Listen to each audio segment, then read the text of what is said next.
Student learner YouTube চ্যানেলে তোমাদের সকলকে স্বাগত জানাই। আজ আমাদের আলোচ্য বিষয় প্রথম শ্রেণীর গণিত বিষয়ের সেকেন্ড সামাটিভ এক্সাম অর্থাৎ দ্বিতীয় পর্যায়ক্রমিক মূল্যায়নের একটা উত্তর সহ নমুনা প্রশ্নপত্র নিয়ে। ফুল মার্কস তোমাদের থাকবে 10, সময় থাকবে 20 মিনিট। প্রশ্নপত্রটা তোমাদের সেট নাম্বার 4।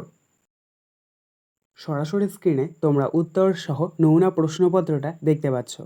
1. কথায় লেখো হাফগণিত 2 = 1।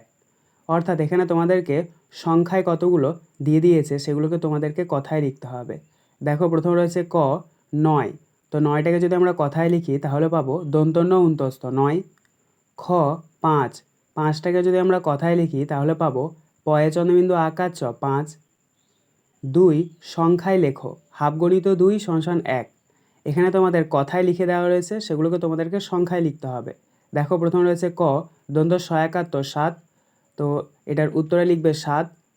খ তয়স্যই দন্তন্য 3, এটা সংখ্যায় লিখবে 3। 3. সঠিক উত্তরটিতে টিক চিহ্ন ও ভুল উত্তরটিতে কাটা চিহ্ন দাও। 1 গণিত 2 = 2। দেখো প্রথম রয়েছে ক 6 + 2 = 8, তারপরে একটা বক্স। 6 আর 2 যোগ করলে কত হচ্ছে 8 = 8ই দেওয়া রয়েছে, তাহলে এটি সঠিক, তাই এখানে আমরা বক্সের মধ্যে টিক চিহ্ন দেবো। খ 10 - 8 = 6, তারপর একটা বক্স। 10 থেকে 8 বাদ দিলে হয় 2, কিন্তু এখানে দেওয়া রয়েছে দেখো 6, তাহলে এটি ভুল, তাই এখানে আমরা কাটা চিহ্ন দেবো। 4. লেস দ্যান বা গ্রেটার দ্যান চিহ্ন বসাও। 1 গণিত 2 = 2। দেখো ছোট থেকে যদি বড় হয় তাহলে লেস দ্যান চিহ্ন বসে, এবং বড় থেকে যদি ছোট হয় তাহলে গ্রেটার দ্যান চিহ্ন বসে। তাহলে প্রথম রয়েছে দেখো ক 2, তারপর একটা বক্স, তারপরে 3। 2টা এখানে ছোট, 3টা এখানে বড়। ছোট থেকে বড় রয়েছে, তাই এখানে আমরা লেস দ্যান চিহ্ন বসাবো। খ 4, তারপর একটা বক্স, তারপর 1। 4টা এখানে বড়, 1টা এখানে ছোট। এখানে বড় থেকে ছোট রয়েছে, তাই এখানে আমরা বক্সের মধ্যে গ্রেটার দ্যান চিহ্ন বসাবো। 5. যোগ করো প্রশ্নের মান 1। দেখো এখানে তোমাদেরকে একটা যোগ করতে দেওয়া হয়েছে 8 + 2, তো 8 আর 2 যোগ করে নাও।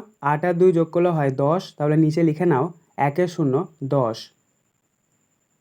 6. বিয়োগ করো প্রশ্নের মান 1।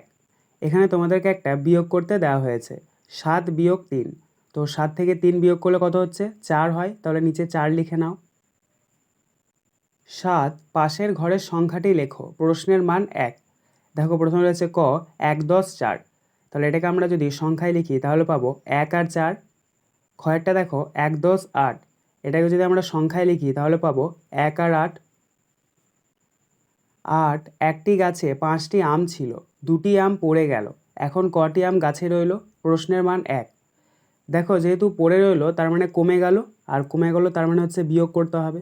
তাহলে প্রথমে তোমরা লিখবে 5, তার নিচে লিখবে 2, নিচে দাগ দেবে, বিয়োগ করে নেবে। 5 থেকে 2 বিয়োগ করলে কত হয় 3, তাহলে 3 লেখো। অতএব দিয়ে আমরা উত্তরটা লিখে নেব, এখন 3টি আম গাছে রইল। আজকের আলোচনা পর্বটি এখানেই শেষ হলো। আশা করি ভিডিওটি তোমাদের ভালো লেগেছে। যদি ভালো লাগে একটা করে লাইক করে দিও। সবশেষে তোমাদের কাছে একটাই অনুরোধ, যারা এখনও পর্যন্ত আমাদের চ্যানেলটিকে সাবস্ক্রাইব করে উঠতে পারোনি তারা চ্যানেলটিকে সাবস্ক্রাইব করে পাশে থাকা নোটিফিকেশন বেলকে অল প্রেস করে নিও এই ধরনের নতুন নতুন ভিডিও পাওয়ার জন্য। ধন্যবাদ।